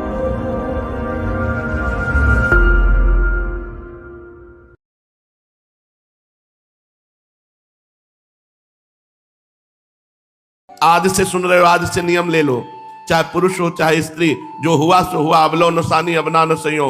आज से परम पवित्र जीवन श्री जी के लिए। हमें निकुंज गंदे होके नहीं चलना, हमें पवित्र होकर निकुंज जाना है श्री जी की सेवा में। एक बार चुपचाप सह जाओ। आपके साथ जो परिस्थिति है, जो शरीर की परिस्थिति है, जो समाज की परिस्थिति है, जो अर्थ की परिस्थिति, सह जाओ चुपचाप। किसी से मत कहो, अपने दुख की बात किसी को मत जनाओ। रहीमन मन की मन व्यथा, रखिए मन में गोए। सुन इठ लई है लोग सब, बांट न लई है कोई। अपने दुख की बात अपने इष्ट से कहे, दूसरे से नहीं। दूसरा क्या हमारा सहयोग करेगा? वो माया के फांसी में फंसा हुआ बंदा, वो हमको दुख रहित कर देगा क्या? तो अपने मन की बात दुख सुख की अंदर रखो, या अपने इष्ट देव से कहो। दूसरे से कहोगे तुम्हारा उपहास करेगा। सहयोग तो कोई कर नहीं सकता, सहयोग भगवान करते हैं। दुखान्यो सुखान्य, यहां दुख मिले तो सुख मान के सह जाओ, क्योंकि वास्तविक दुख भोगने से जब पाप का नाश हो जाएगा और जहां हमारे पुण्य आए और सुख आया तो निहाल हो जाओगे। इंतजार करो। जितना भी वृंदावन वास करने में दुख मिल रहा है तो अनंत जन्मों के पापों का नाश हो रहा है। थोड़े से दुख से पर्वत जैसे पापों का नाश। विद्याप्यशो जानी कीर्तिम पराम, यदि तुम्हारी कोई निंदा कर रहा है तो धैर्य रखो। तुम नाम जापक हो, वृंदावनवासी हो, एक दिन तुम्हारी प्रशंसा होगी। जैसे दुख सह लो, एक दिन महासुख में डूब जाओगे। ऐसे ही यदि अपयश हो, लोग तुम्हारी निंदा कर रहे हैं, वृंदावनवासी हो, तुम चिंता न करो। धाम की कृपा से, नाम की कृपा से ऐसे सद्गुण आएंगे। सेवक जी महाराज कहते हैं, जय जय श्री हरिवंश नाम गुण गाई है, प्रेम लक्षणा भक्ति सुदृढ़ कर पाई है। अरु बाढ़े रस रीति प्रीति चित ना टरे, जीत विषम संसार कीर्ति जग बिस्तरे। बिस्तरे सब जग विमल कीरति, साधु संगति ना टरे। बास वृंदा विपिन पावे, श्री राधिका जो कृपा करे। इसलिए डरना नहीं। कोई तुम्हारी निंदा कर रहा है, तुम निराश मत होना, चुपचाप निष्ठावान बने रहना। एक दिन बिस्तरे सब जग विमल कीरति, साधु संगति ना टरे। बास वृंदा विपिन पावे, श्री राधिका जो कृपा करे। मन्य था अधमश्च दुष्परिभवान, अधम पुरुषों के द्वारा अत्यंत अपमानित होने पर भी नीचापमानम सुधा। अगर नीच पुरुष तुम्हारा अपमान कर रहे हैं तो उसे अमृत के समान सह जाना। यह अध्यात्म है। इसी से आप देहाभिमान रहित होकर भगवत स्वरूप में स्थित होंगे। मन्य था अधमश्च दुष्परिभवान, अन्य विचार करके दुष्ट लोग हमें, नीच लोग हमें अपमानित करें, गाली दें, मारे, तो सम्मानवत सत्तमयी, उसे सम्मान जैसे प्राप्त होने पर हम आनंदित होकर सह जाते हैं, ऐसे अपमान को हम आनंदित होकर सह जाएं। नीचापमानम सुधा, नीच पुरुषों द्वारा किए हुए अपमान को अमृत के समान सह जाए तो परिणाम क्या होगा, मिलेगा क्या? बोले श्री राधा मुरलीधरो भज सके। राधा मुरलीधर श्री लालजू महाराज, लाडली जू महाराज, दोनों का भजन करने का सौभाग्य मिल जाएगा आपको। जो मान अपमान निंदा स्तुति दुख सुख में फंसे रहते हैं उनसे भजन नहीं होता, प्रपंची हैं, प्रपंच करते रहते हैं। जो दुख निंदा और अपमान को सह सकते हैं वही भजन मार्ग में आगे बढ़ते हैं। दैन्यान्यो महाविभूतिमति सल्लाभान लाभान सदा। यदि वृंदावन में बहुत गरीबी से तुम्हें रहने को मिल रहा है, इधर उधर सेवा करके पेट भर कर जैसे कष्ट पूर्वक वृंदावन वास कर रहे हो, तो बोले देख लेना तुम महाविभूति को प्राप्त होगे। जब श्यामा श्याम मिल जाएंगे तो इससे बढ़कर और क्या है। महाविभूति स्वरूप हमारे प्रभु हैं, जब प्रभु का साक्षात्कार वृंदावन करा देगा तो इससे बढ़कर और कौन सी बात रही। इसलिए अगर गरीबी है, बड़ी अव्यवस्था है, चुपचाप वृंदावन मत छोड़ना। भले हमें किसी के घर में झाड़ू लगाना पड़े, पोछा लगाना पड़े, चाकरी करनी पड़े, भले किसी की हमें सेवकाई करनी पड़े, पर हम वृंदावन नहीं छोड़ेंगे। तो एक दिन देख लेना, ये वृंदावन तुम्हें विभूतिवान बना देगा। एक बड़ी बात और कहे, पापान्यो च पुण्यमस्ति यदि ते वृंदावनम जीवनम। ये सबके लिए नहीं है, ये केवल उसके लिए है जिसने अपना जीवन वृंदावन बना लिया है। पापान्यो च पुण्यमस्ति, अस्ति माने है, उससे बनेगा पाप और परिणाम होगा पुण्य। क्यों? क्योंकि वृंदावनवासी, अखंड वृंदावनवासी, जिसने ते वृंदावनम जीवनम, जिसने अपने जीवन को वृंदावन में बना दिया, या वृंदावन जिसका जीवन है, अगर भूल से उससे पाप भी बन गया तो वो पुण्य प्रदान करने वाला बन जाएगा। ये बड़ी गजब की बात है। जैसे छोटे बच्चा से गलती हो जाती है, वो रोने लगता है, तो मां उसे दंड नहीं देती, दुलार करती है और अच्छी अच्छी वस्तुएं खवाती है। यदि उसने पात्र तोड़ दिया, कोई गलती कर ली, अपना अहित कर लिया, बच्चा रो रहा है, तो मां उसे दंड नहीं देती। यद्यप उससे गलती हुई है, उसको पुचकार करके दुलार देती है। तो वृंदावन ही प्रभाव सुनो, अपनो ही गुण देत, जैसे बालक मलिन को मात गोद भर ले। पापान्यो च पुण्यमस्ति। इसीलिए वृंदावनवासी को छेड़ो मत, उसकी निंदा मत करो, उसे आज इस स्थिति में देखकर उपहास मत करो। वो उगता हुआ सूर्य है, जिस दिन कृपा का प्रभाव, तो उस दिन फिर तुम आंख नहीं मिला सकते। जैसे उगते हुए सूर्य को नॉर्मल मत समझो, जब अपनी चढ़ाई पे आएगा तो बड़े बड़े तेजस्वियों के तेज का हरण कर लेने की सामर्थ्य रखता है। ऐसे ही जो अखंड वृंदावनवासी है, उससे गलतियां हो रही, उसकी गलतियां मत देखो। एक दिन वो इन गलतियों को रौंद करके दिव्य सद्गुणों वाला बन जाएगा। अब आगे के श्लोक में वृंदावनवासी की सावधानता का वर्णन करते हैं कि वो कैसे रहे, रहनी कैसे रहे। ये तो वृंदावन का प्रभाव बताया, अब रहनी कैसी रहे। तो त्यक्त्वा संगम दूरतः स्त्री पिशाच्या सर्वासानाम मूलमुद्धृत्य सम्यक दैवालब्धे नैव निर्वाह देहम श्रीमद वृंदा कानने जो समासस्व। जब पिशाच लग जाता है तो केवल उसी के अनुसार बात होती है, वो अपने अनुसार बात नहीं कर सकता। पिशाच ही बुलवाएगा, पिशाच ही चिंतन करवाएगा, पिशाच ही क्रिया करवाएगा। स्त्री पिशाच्याह, यदि आप स्त्री भोग की कामना से धर्म विरुद्ध आचरण कर बैठे तो पिशाच की तरह ये स्त्री आसक्ति लग जाएगी और आपका सर्वनाश हो जाएगा। और कुछ हाथ लगने वाला नहीं, आज तक किसी के हाथ नहीं लगा। इसलिए स्त्री साधक पुरुष की तरफ देखना, पुरुष की तरफ आकर्षित होना, और पुरुष साधक स्त्री की तरफ आकर्षित होना, स्त्री की तरफ देखना बिल्कुल बंद कर दो। कुछ नहीं है, कुछ नहीं है, केवल तुम्हारी दुर्दशा है, तुम्हारा नाश होना है, इसलिए तुम आकर्षित हो रहे हो, और कुछ नहीं है।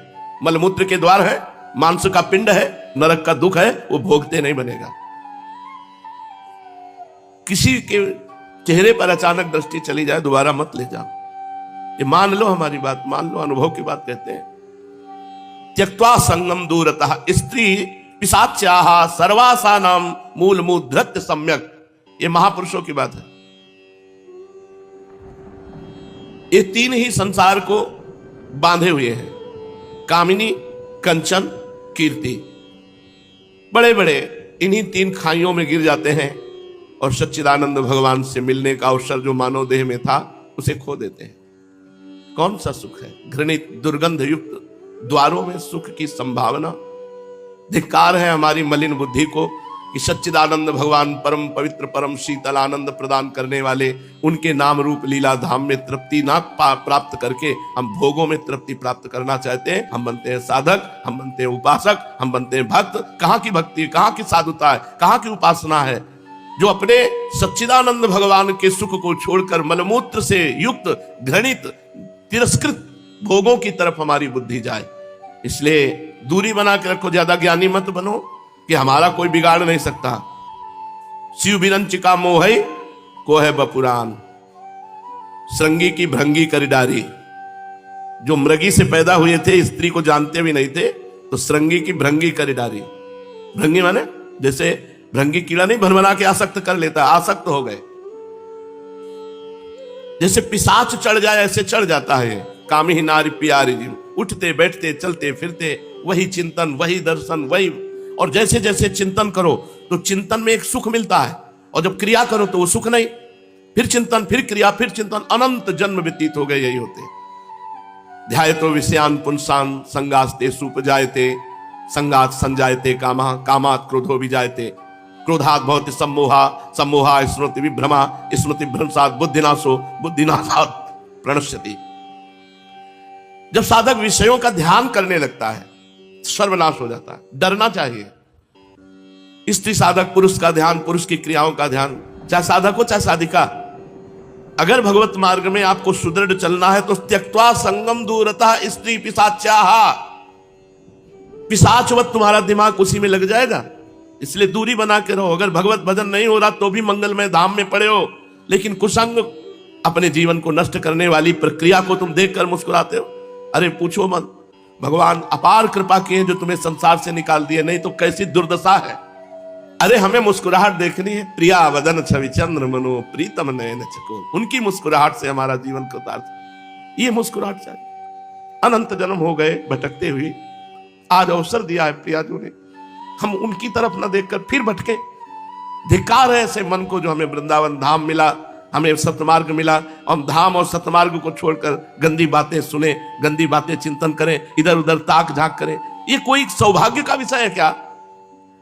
कोई स्त्री हमारी तरफ देख के मुस्कुरा दे तो हम सौभाग्यशाली, कोई पुरुष हमारी तरफ देख के अरे मुस्कुरावे तो परम पुरुष, प्रिया जो मुस्कुरावे तब तो सौभाग्य माने। इनकी मुस्कुराहटों में फंस के तो अनंत जन्म व्यतीत हो गए। दैवा लब्धे नैव निर्वाह देहम, किसी से याचना न करो। भगवान आपको देख रहे हैं, वो आपके लिए जो विधान बनाए हैं, खान पान वस्त्र वास व्यवस्था, उसी में राजी रहो। खूब बढ़िया है तो राजी है, नहीं है तो राजी है। यही वृंदावन में 3-3 4-4 दिन आहार नहीं पाए, कुटिया का ताला ही नहीं खुलवाया, बाहर से ताला लगा दिया, अंदर चाबी ले ली, कुछ पात्र रख ली अपनी दिनचर्या के लिए, एक लघुशंका का एक पानी का, ऐसे बस। रात्रि में खुलवाया, लक्ष्मण से शौच स्नान किए, फिर बंद अंदर। भजन का मतलब दिखावा नहीं, भजन का मतलब नहीं 2-4 माला घुमा लिए मनोरंजन करते घूमते।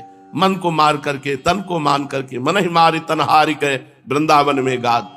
रात दिन जब एकदम सनकी दिमाग बनाकर भजन में लगाया जाता है, तब जाकर को सनक सनंदन की स्थिति को प्राप्त होता है।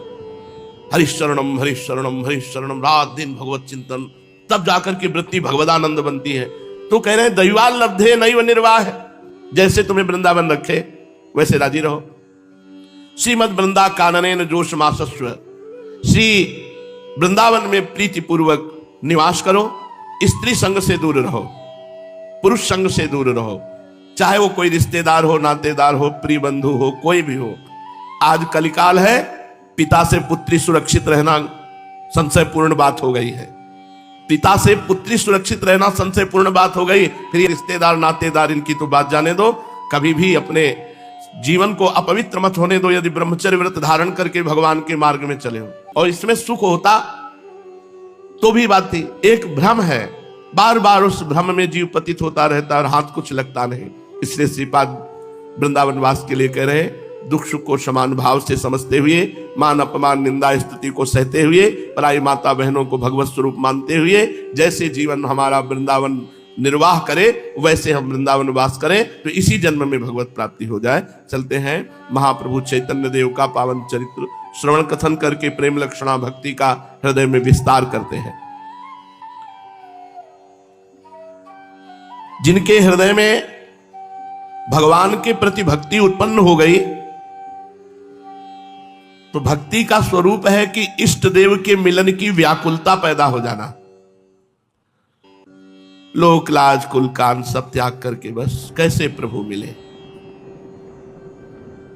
भक्ति का स्वरूप है न लोक लज्जा रह जाए, न कुल कान की मर्यादा रह जाए, बस एक बात रह जाए कि इष्ट देव को देख पाऊं, इष्ट देव से मिलूं। नारायण स्वामी एक पद में कहते हैं, चलो री आज ब्रजराज मुख निरखिए, जगत की लाज सो काज नहीं सरेगो। बहुत कोई कहेगो श्याम के ढिंग गई, याहू ते अधिक पुनि और कहा करेगो। नाचबे लगी तो फेरी घूंघट कहा, सूर रण चढ़े पे कौन सो डरेगो। बेग निज प्यारे ते मिलो नारायण, बहुरी ऐसो सखी दाम कब परेगो। बहुत बढ़िया अवसर है, चलो अब कमर कस लेते हैं भगवत प्राप्ति के लिए। यही तो लोग कहेंगे कि भगवान के लिए सब कुछ छोड़ दिया। जब नाचने निकले तो घूंघट कैसा, जब युद्ध में निकले तो घाव की चिंता क्या। ऐसे ही जब भगवत प्राप्ति के लिए निकले तो दुख अपमान निंदा की चिंता क्या। तो कमर कसते हैं, जो होगा चाहे अंदर जलूं चाहे बाहर जलूं, अब भगवत प्राप्ति करके ही रहूंगा, ऐसा दृढ़ निश्चय।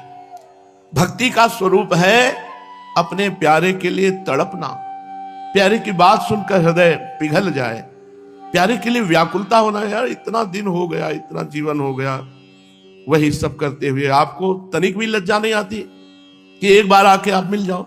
पूरा जीवन का जीवन हो गया, मनोरंजन फेंकते रहते हो और आप छुपे रहते हो। अरे थोड़ा तो लज्जा करो, तुम्हारे लिए एक कदम कोई बढ़ावे तो 1000 कदम बढ़ाते हो।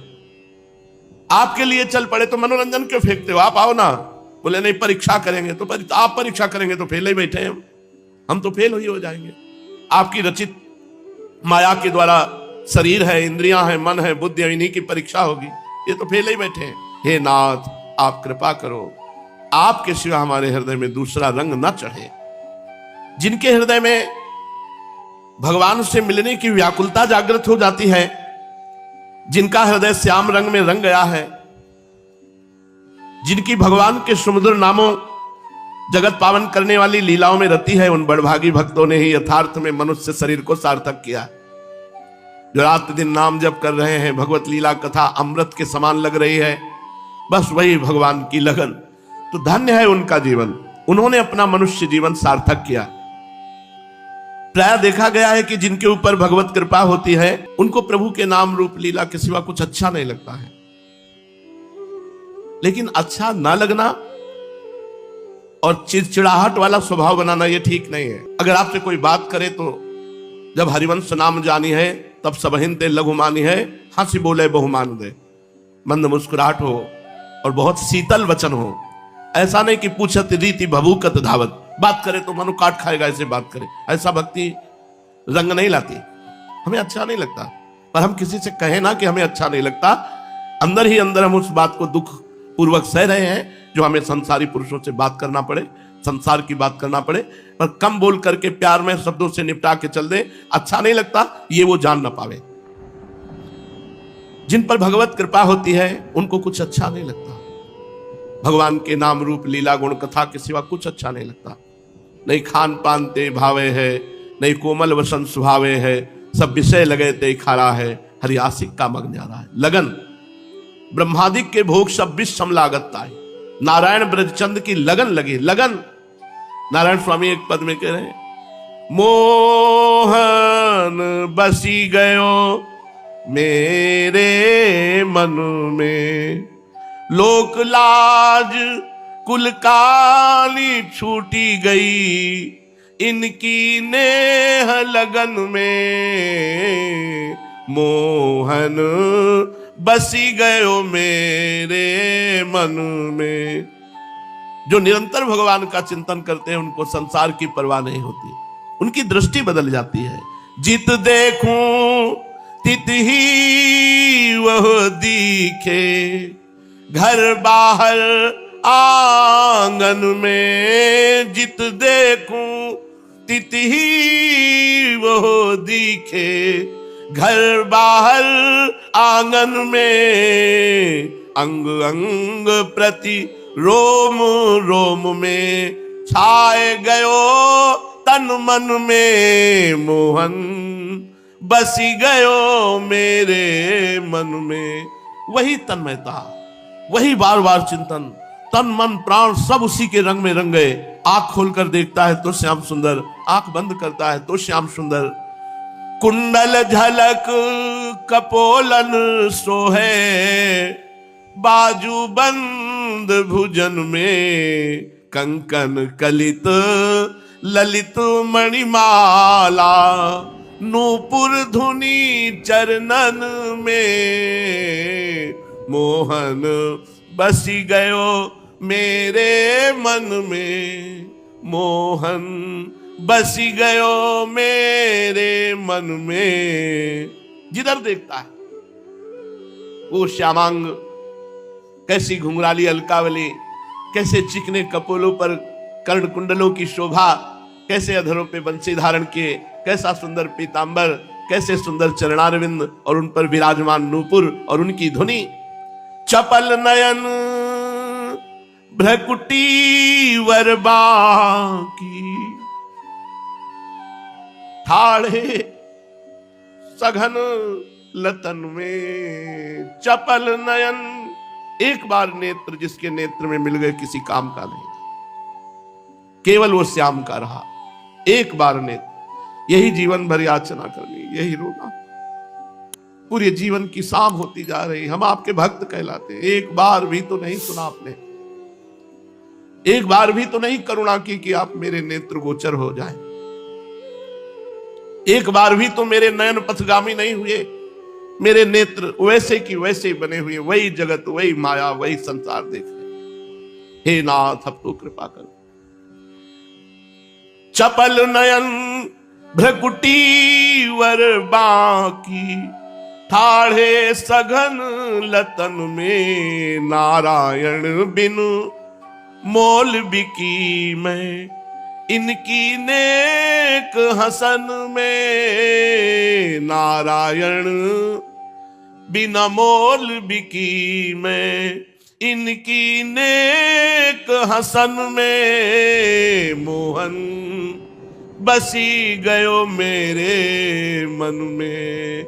लोक लाज कुल कानी छूटी गई, या की नेह लगन में, मोहन बसी गयो मेरे मन में। रात दिन केवल प्रभु का चिंतन, उनकी रूप दर्शन की पिपाशा। ऐसे महापुरुषों का जीवन आंतरिक त्याग में होता है, बाहर से वो किसी भेष में रहे, क्योंकि जिसने एक बार प्रेम रसासो चख लिया, उसे संसार के सुख ये अच्छे ही नहीं लगते, सब फीके से प्रतीत होते हैं। संसारी सुखों में तो मनुष्य तभी सुखानुभव करता है। सच्ची मानिए, आपका मन मलिन है, इसकी पहचान संसार अच्छा लग रहा है। निर्मल मन को संसार अच्छा नहीं लगता, निर्मल मन को ये भोग अच्छे नहीं लगते। जैसे कोई भी घ्राणेंद्रिय और नेत्रेंद्रिय वाला नाली के पानी को नहीं पीना चाहेगा, क्योंकि नाक से बदबू और नेत्र से दिखाई दे रहा गंदा पानी, ऐसे ही जो भगवान के चरणारविंद का अनुरागी मन है, सा वही मना कृष्ण पदारविंदयो, वह इन गंदी बातों को नहीं सुनना चाहेगा, गंदी बातों को नहीं भोगना चाहेगा, गंदे भोगों को नहीं भोगना चाहेगा। जिसने एक क्षण को भी सुख स्वरूप श्याम सुंदर प्रेम देव के दर्शन कर लिए, उसके लिए ब्रह्मा के भोग भी तुच्छ दिखाई देते, तुच्छ, फिर मर्त्य लोक के भोगों की क्या बात। इसलिए प्रायः देखा गया है कि परमार्थ के पथिक भगवत भक्त या ज्ञाननिष्ठ साधु आंतरिक त्याग में जीवन होता है, आंतरिक त्याग में जीवन, बाहरी दिखावा नहीं। वे संसारी भोगों से स्वरूपता दूर रहते हैं, किंतु कुछ भक्त ऐसे देखने में आते हैं जिनका जीवन ऊपर से तो पूरा का पूरा विषयी दिखाई देता है, अंदर से वो कृष्ण प्रेमी होते हैं। हृदय में अगाध भक्ति रस भरा हुआ होता है, जरा सी ठसक लगे कि छलक कर आंखों से आंसू बहने लगते हैं। असल में भक्ति का संबंध तो हृदय से ही है। यदि मन विषय वासनाओं में रत नहीं है तो कैसी भी परिस्थिति में क्यों न हो, हृदय सदा प्रभु के पाद पद्मों का ही चिंतन करता रहेगा। कहे के सो भीतर जोग जगे, इत बाहर भोग मयो तन है, मन हाथ भयो जिनके तिनके, बन ही घर है घर ही बन है। जिसका मन प्रभु के प्रेम में रंग गया तो घर में रहते हुए भी वो वनवासी है, और वनवासी होते हुए भी जिसका मन प्रेम में नहीं लगा तो घर में रह रहा है। प्रायः देखा गया है कि त्याग में जीवन बिताने से साधक के मन में ऐसी धारणा सी हो जाती है कि बिना बाह्य त्याग में जीवन बिताए भगवत भक्ति प्राप्त ही नहीं हो सकती। पर यह बड़ी भारी भूल है। भक्ति की पहचान केवल इतना ही नहीं है कि फटे पुराने वो कपड़े पहना हुआ है या बाहरी वेश मलिन है तो भक्त है। हो सकता है वो राजा महाराजाओं जैसे वैभव में हो और वो बहुत उच्च कोटि का महान भक्त हो। दुर्वासा जी को यही तो भ्रम हो गया था कि अम्बरीश जी चक्रवर्ती सम्राट होते हुए, राजा है, रानियों के बीच में रहते हुए वो ऐसे महान कैसे हो सकते हैं, जहां की वो वलकल की लंगोटी लगाने वाले, दुर्वांकुर भक्षण करने वाले, और वो चक्रवर्ती सम्राट। लेकिन जब उनको उनकी महिमा समझ में आई तब चरणों में गिरे अम्बरीश जी की मुझे बहुत बड़ी भूल थी। भक्त को तृण से नीचा बनकर स्वान, चांडाल, गौ, गधे तक को मन से प्रणाम करना होता है, तभी उसकी भक्ति सफल होगी। कुत्ता को देखा इसमें भी भगवान प्रणाम, गधे को देखा, गौ को देखा, जिसको भी देखे पहली दृष्टि पड़ते ही हे भगवान आपको प्रणाम है, तब जाकर के उसका अभिमान दूर होता है। भक्तों के विषय में कोई क्या कह सकता है कि वे किस रूप में रहते हुए महान भक्त हैं। नाना परिस्थितियों में रहकर भक्तों को जीवन बिताते देखा गया है। इसलिए जिसके जीवन में बाह्य त्याग के लक्षण प्रतीत न हो वो भक्त हो ही नहीं सकता, ऐसा कभी नहीं सोचना चाहिए। पुंडरीक विद्यानिधि एक ऐसे ही महान भक्त जिनका आचार व्यवहार राजा महाराजाओं जैसा, इत्र लगा हुआ है, पान खाए हुए हैं, जुल्फे कड़ी हुई हैं, सुंदर पोशाक पहने हुए, बाहर से कोई देखकर समझ ही नहीं सकता कि ये इस कोटि के महान भक्त हैं। किंतु वो सदा आंतरिक भगवत प्रेम में छके रहते थे। लोगों को दिखाने के लिए वे थोड़ी भी भक्ति नहीं करते थे, बाहरी भक्ति का थोड़ा भी आचरण नहीं, वो अंदर प्रेम में लबालब निरंतर भगवत चिंतन करते हुए प्रेम में डूबे रहते। और बाहर से तो ऐसे रहते जैसे राजा महाराजा।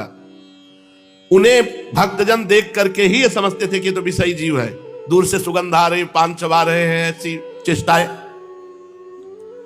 उनका जन्म एक कुलीन वंश में हुआ था, बड़े सुंदर देखने में थे, राजपुत्रों की भांति सुकुमार शरीर, अत्यंत चिकने और कोमल, काले काले घुंघराले बाल, और उसमें बहुमूल्य सुगंधित तेल डालते, शरीर को उपटन तेल फुलेल से खूब सजाते, महीन रेशमी वस्त्र पहनते, कभी गंगा स्नान करते नहीं थे, कभी गंगा जी स्नान नहीं करते थे। लोगों को यह लगता था कि घोर विषयी जीव है, ना तो कभी गंगा स्नान करते हैं ना कोई भक्ति करते हैं। और गंगा स्नान करने वालों से भी महान भक्ति इनकी थी कि मैं गंगा जी में कभी चरण नहीं रख सकता, क्योंकि जिन गंगा जी को भगवान शंकर ने मस्तक पर धारण किया और भगवान का चरणोदक है वो तो हमारे सिर पर होना चाहिए, हम उन पर चरण कैसे रखें, इसलिए इस वजह से कभी गंगा स्नान नहीं किया। अब ये भाव है।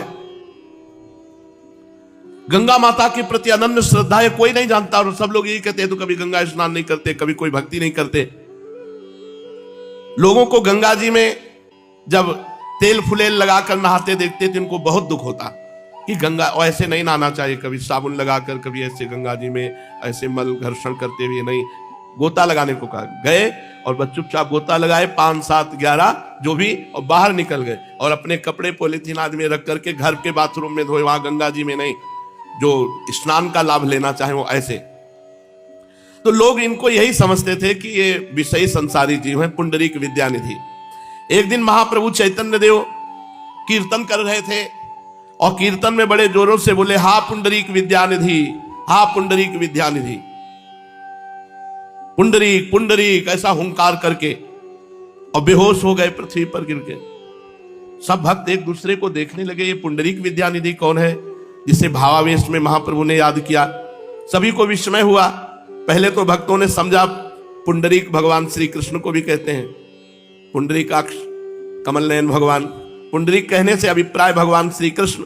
जब पुंडरीक के साथ विद्यानिधि जोड़ा तो लगाया कि यह विद्यानिधि किसी भक्त का नाम हो सकता है। बहुत सोचने पर नवद्वीप में पुंडरीक विद्यानिधि नाम के किसी वैष्णव भक्त का स्मरण उन लोगों को नहीं आया। थोड़ी देर के अनंतर जब महाप्रभु चैतन्य देव की मूर्छा भंग हुई तो भक्तों ने नम्रता पूर्वक पूछा, प्रभु जिनका नाम ले लेकर जोरों से रुदन कर रहे थे वे भाग्यवान पुंडरीक विद्यानिधि कौन परम महाभागवत महाशय हैं? प्रभु ने गंभीरता के साथ कहा, वे एक छुपे हुए वैष्णव भक्त हैं। आप लोग उन्हें देखकर भी नहीं जान सकते कि ये वैष्णव है। उनके बाह्य आचार विचार प्रायः सांसारिक विषयी पुरुषों के से हैं। वे चटगांव निवासी एक परम कुलीन ब्राह्मण हैं। उनका एक घर शांतिपुर में भी है। वे गंगा जी के दर्शन करने कभी कभी चटगांव से शांतिपुर आते हैं, केवल दर्शन, स्नान नहीं करते थे। वे मेरे अत्यंत प्रिय भक्त हैं, वे मेरे आंतरिक भक्त हैं। उनके दर्शन के बिना मैं अधीर हूं। कौन सा सुंदर दिवस होगा जब मैं पुंडरीक विद्यानिधि का प्रेम से आलिंगन करके रुदन करूंगा। प्रभु की ऐसी बात सुनकर सभी को परम प्रसन्नता हुई और सबके सब पुंडरीक विद्यानिधि के दर्शन के लिए परम उत्सुकता प्रकट करने लगे। सबने अनुमान लगा लिया कि जब प्रभु उनके लिए इस प्रकार रुदन करते हैं तो वे शीघ्र ही नवद्वीप में आने वाले हैं। प्रभु के स्मरण करने पर अपने घर में ठहरी कौन सकता है, इसीलिए सब भक्त विद्यानिधि के आगमन की प्रतीक्षा करने लगे। एक दिन चुपचाप पुंडरीक महाशय नवद्वीप पधारे। किसी को भी उनके आने का पता नहीं चला। बहुत से भक्तों ने उन्हें देखा भी, किंतु उन्हें देखकर कौन अनुमान लगा सकता था कि ये परम भागवत वैष्णव है। जो देखे वो यही समझे कि सांसारिक धनी मानी पुरुष। इसलिए भक्त उनके आगमन से अपरिचित ही रहे। मुकुंद दत्त का नाम बीच चर्चा में आया था। ये चटगांव निवासी एक परम महाभागवत वैष्णव विद्यार्थी थे। इनका कंठ बड़ा ही सुमधुर था। अद्वैताचार्य के समीप अध्ययन करते थे और उनकी सत्संग सभा में अपने मनोहर गायन से भक्तों को आनंदित किया करते थे। जब से चैतन्य महाप्रभु का प्रकाश हुआ तब से वे इन्हीं की शरण में आ गए हैं और प्रभु के साथ मिलकर श्री कृष्ण कथा और संकीर्तन में सदा संलग्न रहते। विद्यानिधि इन्हीं के गांव के थे। दोनों ही समवयस्क और परस्पर में एक दूसरे से भली भांति परिचित थे। मुकुंद दत्त और वासुदेव पंडित विद्यानिधि के भक्ति भाव को जानते थे। प्रभु के परम अंतरंग भक्त गदाधर से मुकुंद जी बड़ा स्नेह करते थे। इसलिए एक दिन एकांत में उनसे बोले, गदाधर, आजकल नवद्वीप में एक परम भागवत वैष्णव ठहरे हैं जिनका कीर्तन के समय महाप्रभु ने स्मरण किया था, पुंडरीक विद्यानिधि, चलो उनके दर्शन करके आवे। और गदाधर बड़े विरक्त महापुरुष, प्रसन्नता प्रकट करते हुए गदाधर ने कहा, वाह, इससे बढ़कर और सौभाग्य क्या हो सकता है कि आज हमें भगवान के भक्त के दर्शन होंगे। जब भगवान के भक्त के दर्शन का लाभ मिले तो ये सौभाग्य मनाना चाहिए, क्योंकि जब प्रभु द्रवित होते हैं तब सौभाग्य मिलता है। जब द्रवहि दीन दयालु राघव तो साधु संगति पाइए। भगवत भक्तों के दर्शन तो भगवान के समान ही हैं। अवश्य चलिए। जिनकी आप प्रशंसा करते हुए कोई साधारण तो भक्त होंगे नहीं, वे तो महाभागवत वैष्णव होंगे। ये कहकर दोनों मित्र विद्यानिधि के समीप चल दिए। विद्यानिधि नवद्वीप के एक सुंदर भवन में ठहरे हुए थे। इसीलिए भक्त की समीक्षा ना करें कि यार ये तो ये पहने हैं या तो ये तो ओढ़े हैं, ये ऐसे। उसकी स्थिति क्या है ये देखना चाहिए।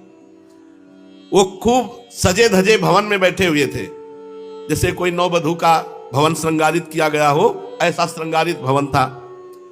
और एक बहुत बढ़िया सुंदर सैया जिसमें मोटा गद्दा बिछा था, दूध के समान सफेद चादर बिछी थी और व्याघ्रमुख की भांति कई मूल्यवान धातुएं वहां टंगी हुई थी।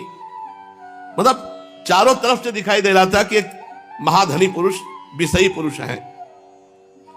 पुंडरीक महाशय आधे लेटे हुए, केशों से सुगंध आ रही थी, ललाट चमक रहा था, माथे पे लाल बिंदी केवल रखी, घुंघराले बाल बढ़िया बढ़िया सुगंधित तेल से सजाए हुए और मसालेदार पान वो धीरे धीरे चबा रहे थे लेटे हुए।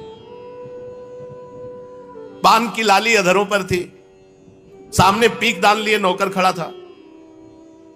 गदाधर जी परम व्यक्त संत, तो देखा कहां विषयी पुरुष के पास ले आए, कह रहे थे कि महावैष्णव के दर्शन कराएंगे। ऊपर से दो नौकर मोर पंख से मक्खी हटा रहे थे, ऐसे राजकुमार जैसे। गदाधर को साथ लिए हुए मुकुंद दत्त उनके समीप पहुंचे और प्रणाम किया, आसन पर बैठ गए दूर। मुकुंद दत्त के आगमन से प्रसन्नता प्रकट करते हुए पुंडरीक जी ने कहा, आज तो बड़ा ही शुभ दिन है, आज आप भक्तों के दर्शन हुए। आप नवद्वीप में ही हैं इसका मुझे पता तो था, किंतु अभी तक आपसे भेंट नहीं हो पाई। आपसे भेंट करने की बात सोच रहा था, सो भगवान ने आपके दर्शन करा दिए। ये जो आपके साथी, इनका परिचय दीजिए। मुकुंद दत्त ने शिष्टाचार प्रदर्शित करते हुए कहा, ये परम भागवत वैष्णव है, बाल्यकाल से संसारी विषयों से एकदम विरक्त हैं मिश्र वंशावतंस पंडित माधव जी के सुपुत्र हैं और महाप्रभु के परम कृपा पात्र भक्तों में से प्रधान अंतरंग भक्त हैं। गदाधर जी की प्रशंसा सुनकर पुंडरीक महाशय परम प्रसन्नता प्रकट करते हुए कहा, आपके कारण मुकुंद जी ऐसे विरक्त गदाधर जी के दर्शन हुए। विद्यानिधि फिर पान चबाते हुए मुस्कुराने लगे, आंख बंद करके मानो पान का आनंद ले रहे हो। गदाधर जी जन्म से विरक्त थे। पुंडरीक महाशय को देखकर, उनके रहन सहन ठाट बाट को देख करके उनका ऐसा विषयी पुरुष कभी महान भक्त नहीं हो सकता, क्योंकि बचपन से विरक्त थे। जो विषयों का स्वाद ले रहा हो, पान चबा के एक एक लौंग इलायची का आनंद ले रहे मसालेदार पान, वो भगवत भक्त नहीं हो सकते। मुकुंद दत्त ताड़ गए गदाधर के भाव को, उनका ये तो बहुत बड़ा अपराध कर रहे हैं, ऐसे महाभागवत के प्रति ऐसे निम्न भाव कर रहे हैं। इसलिए उन्होंने पुंडरीक महाशय के भीतरी भावों को प्रकट करने के लिए श्री गदाधर जी के सामने भागवत के श्लोक गायन करने लगे। इस श्लोक में परम कृपालु श्री कृष्ण की हेतु की कृपा का वर्णन है कि पूतना अपने स्तनों पर जहर लगा के जाती है मारने, उनको जो मैया यशोदा को गति दी वही गति पूतना को प्रदान की। अहो बकीयम स्तन काल कूटम जिघांसया पाय यदप्य साध्वी लेभे गतिम धात्युचिताम ततोन्यम कम वा दयालुम शरणम ब्रजेम। पूतना लोक बालग्नि राक्षसी रुधिरासना जिघांसयापि हरये स्तनम दत्वाप सद्गतिम। मुकुंद दत्त के मुख से इन श्लोकों को सुनते ही विद्यानिधि महाशय पलंग से उछले, हुंकार किया और धरती पर गिर पड़े और हा कृष्ण हा कृष्ण। अब वो सब बाल धूल धूसरित सब। गदाधर भट्ट जी होश उड़ गए कि इतना महान प्रेमी ऐसे रूप में छुपा हुआ रह रहा था। उनकी हालत बदल गई। श्वेद, कंप, अश्रु, विकृति आदि सभी सात्विक विकार एक साथ उदय हो गए। वे जोरों के साथ रुदन करने लगे। उनके दोनों नेत्रों में से निरंतर दो जलधारा सी बह रही थी। घुंघराले कड़े हुए केस इधर उधर बिखर गए। संपूर्ण शरीर धूल धूसरित हो गया। दोनों हाथों से वे रेशमी वस्त्रों को जोर जोर से खींचते हुए मुकुंद से कहने लगे, भैया फिर अमृत सुना दो, ये फिर श्लोक पढ़ो। इस अपने मधुर गायन से मेरे कर्ण रंध्रों में फिर से अमृत सिंचन कर दो। मुकुंद फिर उसी लय से स्वर के साथ श्लोक पाठ करने लगे। वे ज्यों ज्यों श्लोक पाठ करते त्यों ही त्यों पुंडरीक महाशय की बेकली और बढ़ती जाती। वे पुनः पुनः श्लोक पढ़ने के लिए आग्रह करने लगे, किंतु और साथियों ने श्लोक पढ़ने से रोक दिया। पुंडरीक विद्यानिधि हा कृष्ण ऐसा कहकर बेहोश हो गए। इनकी ऐसी दशा देखकर गदाधर जी को बड़ा पश्चाताप हुआ कि मेरे से बड़ी गलती हो गई। क्षण भर में जिन्हें मैं संसारी पुरुष समझ रहा था, वे इस तरह प्रेम की इतनी ऊंची भूमिका पर वो भौचक्के से रह गए। त्याग, वैराग्य, उपरति के भाव गदाधर जी के न जाने कहां विलीन हो गए कि अपने को मैं जीवन भर त्यागी समझता रहा और इनको विषयी समझ रहा हूं। और देखो एक क्षण में कितनी उच्च दशा प्रेम की। अपने को बार बार धिक्कार देने लगे कि ऐसे परम वैष्णव के प्रति मैंने ऐसे कलुषित विचार रखकर घोर पाप किया। वे मन ही मन अपने पाप का प्रायश्चित सोचने लगे। अंत में उन्होंने निश्चय किया कि वैसे तो हमारा यह अपराध अक्षम्य है, भगवद अपराध तो क्षम्य हो सकता है, पर वैष्णव अपराध सर्वदा अक्षम्य होता है, इसलिए वैष्णव अपराध से डरना चाहिए। इसके प्रायश्चित का एक ही उपाय है कि अब मैं इन्हें गुरु बनाऊंगा और इनसे मंत्र दीक्षा लूंगा, इनके शिष्य बन करके जीवन भर इनकी सेवकाई करूंगा। गुरु भाव से ये स्वयं ही क्षमा कर देंगे, ऐसा निश्चय करके इन्होंने अपना भाव मुकुंद दत्त के सम्मुख प्रकट किया। इनके ऐसे विशुद्ध भाव को समझकर मुकुंद दत्त को बड़ी प्रसन्नता हुई और उन्होंने इनके विमल भाव की सराहना की। बहुत देर के अनंतर पुंडरीक महाशय होश में आए। सेवकों ने उनके शरीर को झाड़ पोंछ कर ठीक किया। शीतल जल से हाथ मुंह धोकर वे चुपचाप जब बैठ गए, तब विनीत भाव से मुकुंद से कहा, महाशय ये गदाधर पंडित कुलीन ब्राह्मण हैं, सत्पात्र हैं, परम भागवत वैष्णव हैं। इनकी हार्दिक इच्छा है कि आपके द्वारा मंत्र ग्रहण करें, इसके लिए आज्ञा क्या है? कुछ संकोच और नम्रता के साथ विद्यानिधि महाशय ने कहा, ये तो स्वयं ही वैष्णव हैं, हम में इतनी योग्यता कहाँ है जो इन्हें मंत्र दीक्षा दे सके, ये तो स्वयं ही हमारे पूज्य हैं। मुकुंद दत्त ने अत्यंत ही दीनता के साथ कहा, इनकी ऐसी ही इच्छा है यदि आप इनकी इस प्रार्थना को स्वीकार न करेंगे तो इन्हें बड़ा भारी हार्दिक दुख होगा। आप तो कृपालु हैं, दूसरे को दुखी देखना ही नहीं चाहते, अतः इनकी ये प्रार्थना अवश्य स्वीकार कीजिए। मुकुंद दत्त के अत्यधिक आग्रह करने पर इन्होंने मंत्र दीक्षा देना स्वीकार कर लिया और दीक्षा के लिए उसी दिन एक शुभ मुहूर्त भी बता दिया। इस बात से दोनों मित्रों को बड़ी प्रसन्नता हुई और वे बहुत रात्रि बीतने पर प्रेम में निमग्न हुए अपने अपने स्थानों के लिए लौट आए। इसके दूसरे तीसरे दिन गुप्त भाव से पुंडरीक महाशय अकेले ही एकांत में चैतन्य महाप्रभु के दर्शनों के लिए गए। महाप्रभु को देखते ही उनके चरणों में लिपट कर फूट फूट कर रुदन करने लगे। विद्यानिधि को अपने चरणों में पड़े हुए देखकर महाप्रभु प्रेम के बेसुध से हो रहे थे। उन्होंने पुंडरीक विद्यानिधि का जोरों के साथ आलिंगन किया। पुंडरीक के मिलने से उनके आनंद का पारावार नहीं रहा। उस समय उनकी आंखों से अविरल अश्रु प्रवाहित हो रहे थे, संपूर्ण शरीर पुलकित हो रहा था। वे पुंडरीक की गोद में अपना सिर रखकर रुदन कर रहे थे। इस प्रकार 2 प्रहर तक विद्यानिधि के वक्षा स्थल पर सिर रखे निरंतर महाप्रभु चैतन्य देव रोते रहे। पुंडरीक महाशय के सभी वस्त्र चैतन्य महाप्रभु के आंसुओं से भींग गए। पुंडरीक भी प्रेम में बेसुध हुए चुपचाप प्रभु के मुख कमल की ओर एकटक दृष्टि से देख रहे थे। उन्हें समय का कुछ ज्ञान ही नहीं रहा कि कितना समय बीत गया है। दोपहर के अनंतर प्रभु को ही कुछ कुछ होश आया। उन्होंने उसी समय भक्तों को बुलाया और सभी से पुंडरीक विद्यानिधि का परिचय कराया। पुंडरीक महाशय का परिचय पाकर सभी भक्त परम संतुष्ट हुए और अपने भाग्य की सराहना करने लगे। विद्यानिधि ने अद्वैताचार्य आदि सभी भक्तों की पदधूलि लेकर अपने मस्तक पर चढ़ाई और सभी को